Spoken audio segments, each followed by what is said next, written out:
Let's turn to the liturgy. I've got a passage out of Genesis, chapter 17, verses 9 through 14, and I wanted to read all of those. I'm thinking I don't want to read all of this tonight. I want to read these a different day. I'm just going to alert you to, I'm going to whet your appetite by reading maybe just verse 9 and 10. Genesis 17, 9 and 10. We'll just read those two verses. And God said to Abraham, "As for you, you shall keep my covenant, you and your offspring after you, throughout their generations." The covenant that God made with Abraham is still in effect because it says throughout their generations. Verse 10, "This is my covenant which you shall keep between me and you and your offspring after you. Every male among you shall be circumcised." So we've got physical circumcision among the males of the Abrahamic family. Let's look at the Hebrew real quick. Over in verse 9, the Hebrew says, "Vayomer Elohim el Abraham, va'ata et briti tishmorata v'zaracha acharecha l'doratam." Verse 10 says, "Zot briti," this is the covenant. This is my covenant, literally, briti. "Zot briti asher tishmoru beini uvenechem uvein zaracha acharecha himo lachem kol zachar."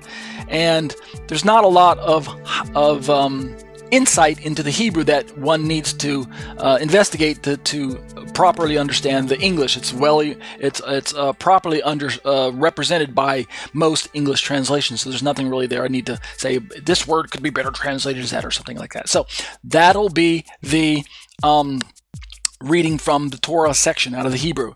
Let's turn now to immediately look at Galatians chapter 5, where at a face value level, Paul seems to be upending physical circumcision, the very thing we just looked at in Genesis chapter 17, but I won't go into it now. I'll just read the first 3 verses out of this particular section, and we'll read more of this as we go, as we can develop the challenge that's before us. Was Paul against physical circumcision for Gentiles? Well, yes and no. It's a longer discussion for a different day, but suffice to say for now, we shouldn't read this as an abrogation of the Abrahamic covenant. That's not the way to read these passages. But look at what they say. Galatians chapter 5, verse 1. Paul says, "For freedom Christ has set us free." Again, notice he's speaking to believers, right? Those brothers. He has set us free. So his context is believers, both Jew and Gentile. "Stand firm, therefore, and do not submit again to a yoke of slavery." What is the slavery? We can talk about that a different day. Verse 2, "Look, I, Paul, say to you that if you accept circumcision, Christ will be of no advantage to you." At the very least, we can say that the slavery of verse 1 is related to circumcision, which is mentioned in the next set of passages. So we know there's a relationship between the slavery and circumcision. What is the relationship? Again, I will say that for a different day, but I can recommend that you go back and watch my video series on what's bothering Paul, which is available at my website, tetzetorah.com. It's also available at my YouTube channels of YouTube videos, and there's a playlist for what's bothering Paul. It's a study on the book of Galatians. Verse 2 says, "Look, I, Paul, say to you that if you accept circumcision, Christ will be of no advantage to you." Verse 3 says, "I testify again to every man who accepts circumcision that he's obligated to keep the whole law." So whatever the slavery is that he's talking about in verse 1, it is directly related to circumcision and how one relates to circumcision and things like that. And we'll talk about that at a different day, like I said. Let's look at the Greek. Verse 1 says, "Te eleutheria